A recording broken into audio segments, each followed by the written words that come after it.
জগৎবাসীর সূর্যের মতন উদিত হয় না, আমার সূর্য এশার নামাজের পরে আমি আয়েশার ঘরে উদিত হয়। হযরত ইউসুফ আলাইহিস সালাম ছিলেন সাদা সুন্দর, আর আমাদের নবী ছিলেন লাল সুন্দর। পৃথিবীতে লাল সুন্দরের ডিমান্ড বেশি, এই কথা বলেন ঠিক কিনা? নবীজি ছিলেন লাল সুন্দর। হযরত আয়েশা সিদ্দিকা রাদিয়াল্লাহু তাআলা আনহা বলেন যে আমার নবীজি কেমন সুন্দর ছিল। বিশ্বনবী রাহমাতুল লিল আলামিনের নাতি হযরত হাসান এবং হুসাইন অন্ধকার ঘর থেকে ওনারা আসবে, এক পর্যায়ে বলেন নানাজি লাইটের ব্যবস্থা করে দেন। নবী বলেন ও আমার আদরের নাতি, তোমাদেরকে আমি লাইটের ব্যবস্থা কোথায় থেকে করে দিব? আল্লাহু আকবার। এই কথা বলে নবীজি একটু মুস্কি হাসি দিয়ে দিছেন। নবীজির দাঁত মুবারকের মধ্যে এমন সৌন্দর্য, দাঁত মুবারকের আলোতেই দুনো নাতি পার হয়ে নবীজির দরবারে চলে আসেন। হযরত মুহাম্মদ সাল্লাল্লাহু আলাইহি সাল্লাম কত সুন্দর ছিলেন। আমাদের নবী ছিলেন সর্বশ্রেষ্ঠ সুন্দর। প্রত্যেক নবী তার জমানার মধ্যে সমস্ত নবীরাই ছিলেন সুন্দর। দাউদ আলাইহিস সালাম ছিলেন সুন্দর, ইব্রাহিম আলাইহিস সালাম ছিলেন সুন্দর, মুসা আলাইহিস সালাম ছিলেন সুন্দর, ইয়াকুব আলাইহিস সালাম ছিলেন সুন্দর। এইরকম ভাবে যত নবী দুনিয়াতে আসেন মানুষের হিদায়াতের জন্য, সমস্ত নবীরাই সুন্দর ছিলেন।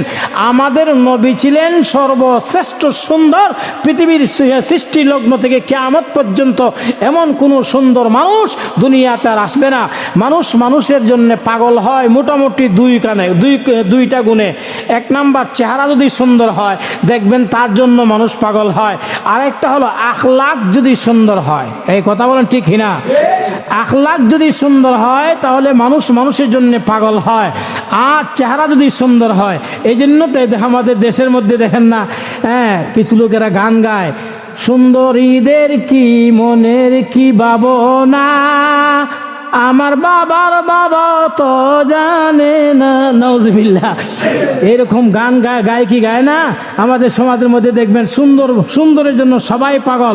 যুবক যেমন সুন্দরের পাগল, তদ্রূপভাবে বৃদ্ধ লোক যারা এরাও সুন্দরের পাগল।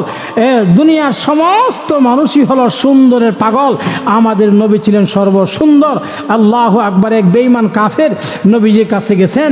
নবীজির কাছে যাওয়ার পরে এক পর্যায়ে নবীজির চেহারা আনোয়ারের দিকে তাকাইছেন। তাকাইতে দেরি হয়, কালিমা পরে মুসলমান হইতে দেরি হয় নাই। অথচ নবীজি তাকে কালিমার দাওয়াতও দেয় নাই, শুধু নবীজির চেহারা আনোয়ারের দিকে তাকাইছে। তাকানো পরে যখন কালিমা পড়ছেন, নবীজি বলেন ও ভাই, আমি তো আপনাকে দ্বীনের দাওয়াত দেয় নাই, আপনি যে কালিমা পরে মুসলমান হয়ে গেছেন, ব্যাপারটা কি? আল্লাহু আকবার। বেঈমান ইহুদি কাফের বলতে আছে, নবীজি আপনার চেহারা আনোয়ারের দিকে আমি তাকাইছি, তাকানোর পরে আপনার চেহারাই সাক্ষী দিছেন আপনি কোনো প্রতারক হতে পারেন না, আপনি কোনো জাতির সাথে প্রতারণা করতে পারেন না, আপনি মিথ্যাবাদী হতে পারেন না। এত সুন্দর চেহারার মানুষ কশিন কালেও বেঈমান হতে পারে না। এত সুন্দর চেহারার মানুষ জীবনে মানুষকে ধোঁকা দিতে পারে না। এই মানুষ যে আল্লাহর পয়গম্বর, এর মধ্যে কোনো সন্দেহ নাই। আপনার চেহারার আলোতেই আমি কালিমা পড়ে মুসলমান হয়ে গেছি। তো মুহাম্মদ সাল্লাল্লাহু আলাইহি চেহারা আনোয়ারের দিকে তাকায়া বহু বেঈমান কাফের এরা কালিমা পড়ে মুসলমান হয়ে গেছে। নবীজির আখলাক বন্ধুরা আমার, এক বেঈমান কাফের, এক ইহুদি কাবাগরের সামনে গিয়া একবারে দাঁড়ায় প্রস্রাব করে দিয়ে দিছেন।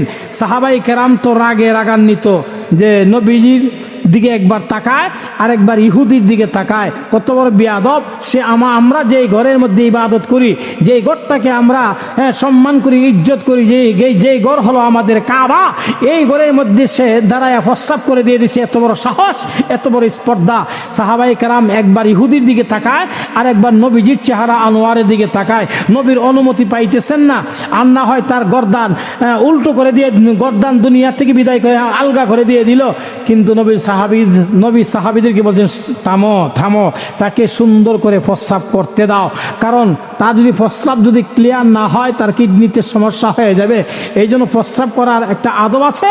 দাঁড়ায়া প্রস্রাব করলে, যারা দাঁড়ায়া প্রস্রাব করে এদের প্রস্রাবের তলি থেকে এই প্রস্রাবগুলা ঠিক মতো বের হয় না, এই জন্য কিডনিতে সমস্যা হওয়ার একটা সমস্যা সম্ভাবনা আছে। সে যদি দাঁড়ায় বৈশা যদি প্রস্রাব করে, নবীর সুন্নত মোতাবেক যদি সে প্রস্রাব করে, তাহলে পেটের একটা চাপ এই প্রস্রাব নালী থলির মধ্যে গিয়ে ধাক্কা লাগে, এতে করে তার প্রস্রাবগুলা হয়, ক্লিয়ার হয়ে যায়। তো নবীজি বলছেন তাকে কোন ডিস্টার্ব করবে না, তাকে প্রস্রাব করতে দাও। প্রস্রাব করছেন, প্রস্রাব করার পরে এক পর্যায়ে নবীজি বলেন, আচ্ছা ভাই আপনি তো প্রস্রাব করছেন, বলে হ্যাঁ। তা এটা তো আমাদের ইবাদতখানা, এইখানে উপাসনা, এটা আমরা ইবাদত করি, উপাসনা করি, এইখানে আমরা ইবাদত বন্দেগী করি, আপনি তো আমাদের উপাসনালয়ে যে প্রস্রাব করলেন। আচ্ছা আমি আপনাদেরকে বলতে চাই, আপনারা যেই জায়গার মধ্যে পূজা করেন, আপনাদের গির্জার মধ্যে গিয়ে যদি আমরা দাঁড়ায় প্রস্রাব করি, তাহলে কি আপনারা কিছু বলবেন? এবার ইহুদি বলে, আশ্চর্যের বিষয়, আপনি আমাদের গির্জার মধ্যে গিয়ে প্রস্রাব করবেন আর আমরা বসে থাকবো, আমরা আপনার মাথা দ্বিখণ্ডিত করে ফেলবো। নবীজি বলেন, তাহলে এটা তো আমাদের উপাসনালয়, আপনি যে আমাদের এই উপাসনালয় জায়গার মধ্যে দাঁড়ায় প্রস্রাব করছেন। আল্লাহু আকবার। ইহুদি বলেন, আমি আপনার চরিত্র কেমন, আপনার আখলাকটা কেমন, এটা পরীক্ষা করার জন্য যাই না বুঝাই দাঁড়ায় প্রস্রাব করছি। তাহলে যেই লোকের আখলাক এত সুন্দর হয়, যেই লোকের আখলাক এত সুন্দর হয়, এই লোক যে বিশ্বনবী, এর মধ্যে কোনো সন্দেহ নাই। আমি কালিমা পরে এখনই মুসলমান হয়ে যাচ্ছি। হেসে পড়তে আছে, লা ইলাহা ইল্লাল্লাহু মুহাম্মাদুর রাসূলুল্লাহ সাল্লাল্লাহু আলাইহি ওয়াসাল্লাম। বললো আমার, আমি বলতেছিলাম মানুষ মানুষের প্রতি আকর্ষিত হয় মোটামুটি দুইটা গুণের কারণে। এক নাম্বার চেহারা যদি সুন্দর হয়, নাম্বার 2 2 নাম্বার আখলাক যদি সুন্দর হয়, তাহলে এই মানুষের প্রতি মানুষ আকর্ষিত হয়। আল্লাহ পাক রব্বুল আলামিন আমাদের নবীকে উত্তম চরিত্র দান করেছিলেন। আমাদের নবীকে আল্লাহ পাক রব্বুল আলামিন সুন্দর চেহারা একটা দান করেছিলেন, রূপ আল্লাহ দান করেছিলেন। জোরে কন্যা সুবহানাল্লাহ। আল্লাহু আকবার। আল্লাহ রাব্বুল আলামিন বলে, ইন্না আতাইনাকাল কাউসার, নিশ্চয় আমি আপনাকে কাউসার দিলাম। কাউসার শব্দের অনেক ব্যাখ্যা আছে, তোর মধ্যে একটা ব্যাখ্যা হলো আমি আপনাকে সৌন্দর্য দান করলাম। আমাদের নবী ছিলেন সর্বশ্রেষ্ঠ সুন্দর। বন্ধুরা আমার, আল্লাহু আকবার। আল্লাহ রাব্বুল আলামিন নবীকে তো সুন্দর আখলাক আল্লাহ দান করেছিলেন, যে আখলাকের কারণে সমস্ত বেঈমান কাফেররা কালিমা পড়ে মুসলমান হয়ে যায়। নবী কেমন আখলাক? আবু জেহেল তার হাতের মধ্যে 3টা পাথর, একটা পাহাড়ের উপত্যকায় গিয়া 3টা পাথর মুষ্টির ভিতরে ঢুকাইছেন। মুষ্টির ভিতরে ঢুকায়া এবার নবীজির কাছে আসছেন। এই যে 3টা পাথর মুষ্টির ভিতরে ঢুকাইছে, দুনিয়ার কেউ দেখে নাই নবী কি সত্য নবী কিনা পরীক্ষা করার জন্যে। এবার আইসা বলতেছে, মুহাম্মদ আমার মুষ্টির ভিতরে কি আছে, কতটা আছে, সংখ্যা যদি বলতে পারো, নাম বলতে পারো, আমি সাক্ষী দিলাম, তোমাকে সাক্ষী রেখে এই মুহূর্তে কালিমা পড়ে মুসলমান হয়ে যাব। নবীজি বলেন, তাহলে কি তুমি যে বলছো কালিমা পরে মুসলমান হবে, এটা কি সত্য? বলে হ্যাঁ সত্য। দেখো কথা যেন ঠিক থাকে, আমার জবানে আমি এক কথার মানুষ, 2 কথা বলি না। আবু জেহেল বলে 2 কথা বলে না। তো নবীজি বলে ঠিক আছে, এবার কাছে আপনি কাছে আসেন। কাছে আসলো, কাছে আসার পরে এবার নবীজি বলছেন, তুমি যে বলছো আমি বলতে পারলে কি আছে, কতটা আছে, সংখ্যা কত বলতে পারলে কালিমা পরে মুসলমান হয়ে যাবে, কথা কি সত্য? বলে হ্যাঁ সত্য। তাহলে বলো। এবার নবীজি বলছে, শুনেন, আপনার মুষ্টির ভিতরে 3টা পাথরের কণা আছে। জোরে কন্যা সুবহানাল্লাহ। যেই মাত্র 3টা পাথরের কণা আছে, এই কথা বলছে, বলার সাথে সাথেই শুধু তাই না, নবীজির মুজিজা প্রকাশ হইতে শুরু করছে। 3টা পাথরের কণা আছে, এই কথা বলতে দেরি হয়েছে। এই 3টা পাথর নবীজির সত্য নবী সাক্ষ্য দিতে দেরি করে নাই।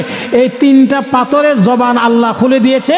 আবু জেহেলের মুষ্টির ভিতরে 3টা পাথরের জবান থেকে এই পাথর বলতে আছে, আশহাদু আল্লাহ ইলাহা ইল্লাল্লাহু ওয়া আশহাদু আন্না মুহাম্মাদান আবদুহু ওয়া রাসূলুহু। আমরা পাথর সাক্ষী দিতেছি, আল্লাহ নবী গো, আপনি যে আখিরি জামানার পয়গম্বর, এর মধ্যে কোনো সন্দেহ নাই। আপনি আল্লাহর রাসূল যেই মাত্র বলেছে। আবু জেহেল বলে মুহাম্মদ একটা জাদুঘর, চিৎকার দিয়ে বলেন নাউজুবিল্লাহ। আপনারা কি বলেন, আমাদের নবী কি জাদুঘর ছিলেন? এই কথা কয় না, জাদুঘর ছিলেন? আমাদের নবী জাদুঘর না, আমাদের নবী পাগল না। যারা আমাদের নবীকে পাগল বলেছে এরাই হইল ডবল পাগল। কথা কোন ঠিক না?